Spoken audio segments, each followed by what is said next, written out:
together and to leave out things that are probably false alerts. So basically,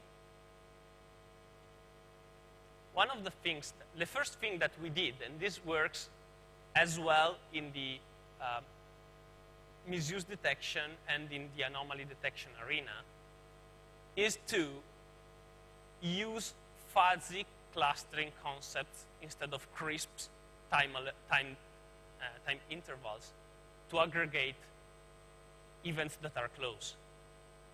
What happens is that if you have your regular log management system, and it has a rule which says, okay, these two events are correlate with each other if they are within 3 seconds of distance. If you have an event which happens 3.1 seconds afterwards, it may still be correlated.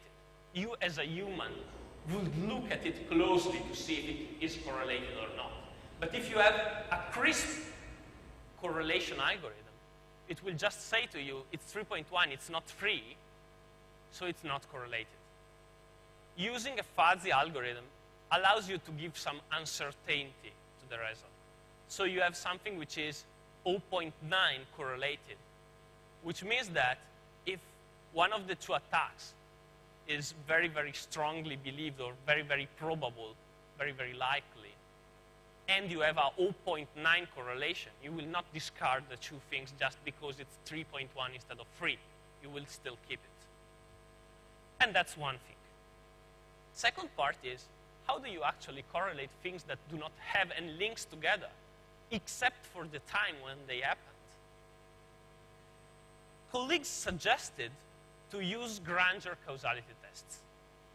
Granger causality is a concept from econometry, which means that, basically, if some data explains some other data better than some other data explains itself, statistically, then some data is in some way causing some other data. This is a research which was granted the Nobel Prize for Economy, by the way. So, the idea was, use it to try to see if a sequence of alerts, for instance, on a network detector, explain the sequence of alerts on the host detector or not, which is a great idea on paper. On the real world, it's with a small difficulty. The Granger test has a parameter, which is called P, which basically is the time scale over which you want to see if there is a correlation. So for instance, if you are studying the correlation between two different volcanic eruptions, P will probably be set to years because you want to see a long time correlation. If you are studying the correlation between stock market fluctuations and announcements on the press, you will have a time lag which is days or weeks, not years, surely. It depends on the type of problem.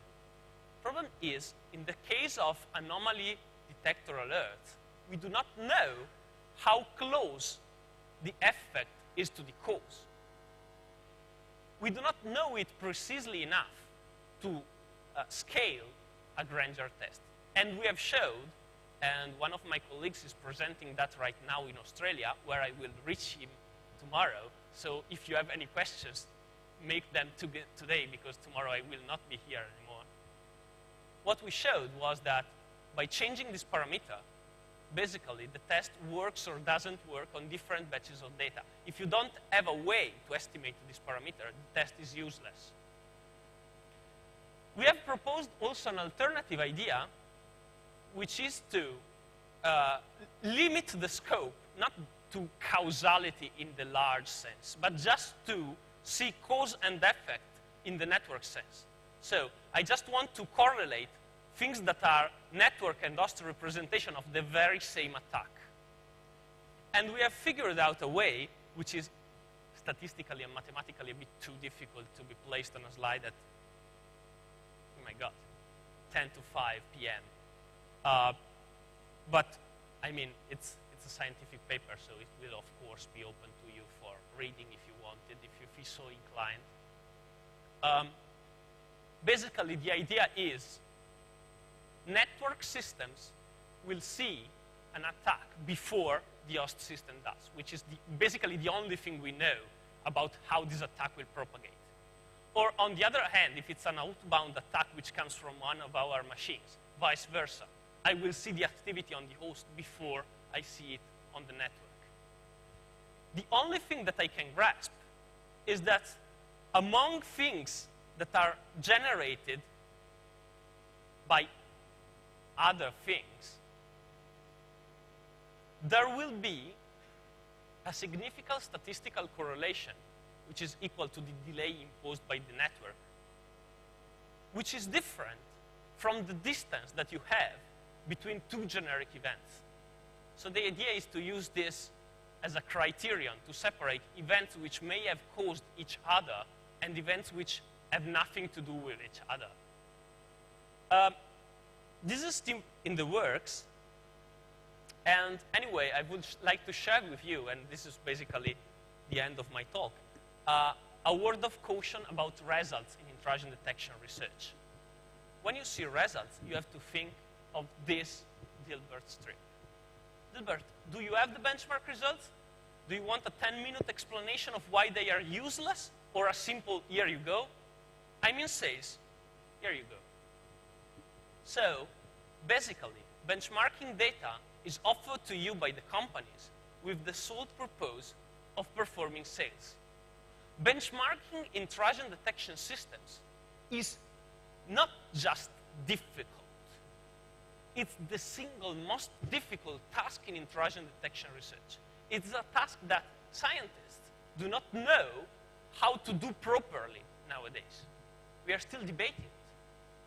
So it's quite curious that people can say with strong conception that they can, for instance, detect 95.6% of the attacks. How do you calculate that? How did they compute that? How did they compute the speed of their systems? How did they compute the number of lost packets of their systems? I did a whole presentation on why this is very, very difficult and why you shouldn't really believe those figures.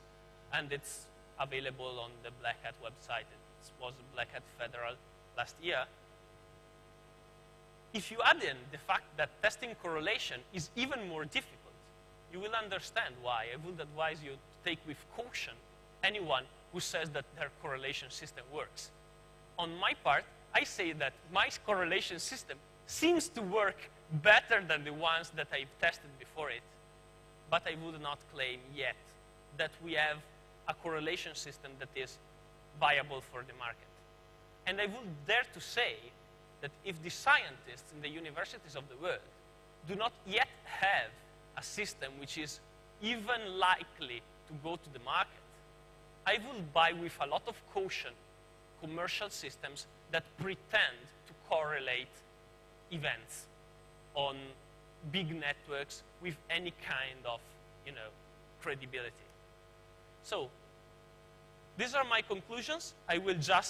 Which are just a summary of the talk. I will just add some future development hints. We will work on correlation. We are working very, very strongly on that.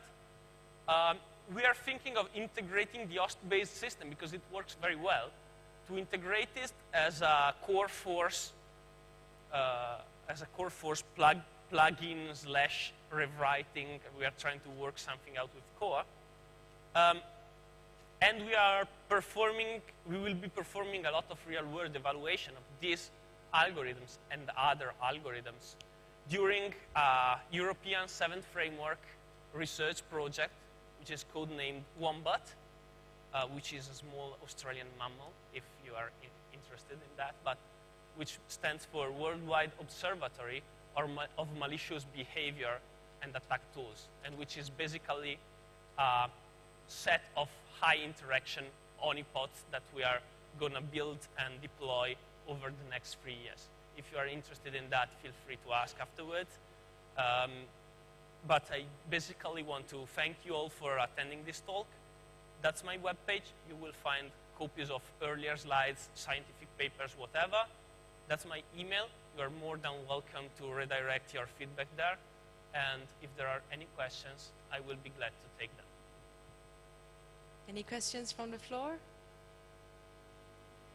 The offer of best questions with the free internet security kit still stands. No one? Well, I will be around, so if you feel inclined to talk with me separately, please do so. Thank you. Great. Thank you very much, Dr. Stefano Zanero.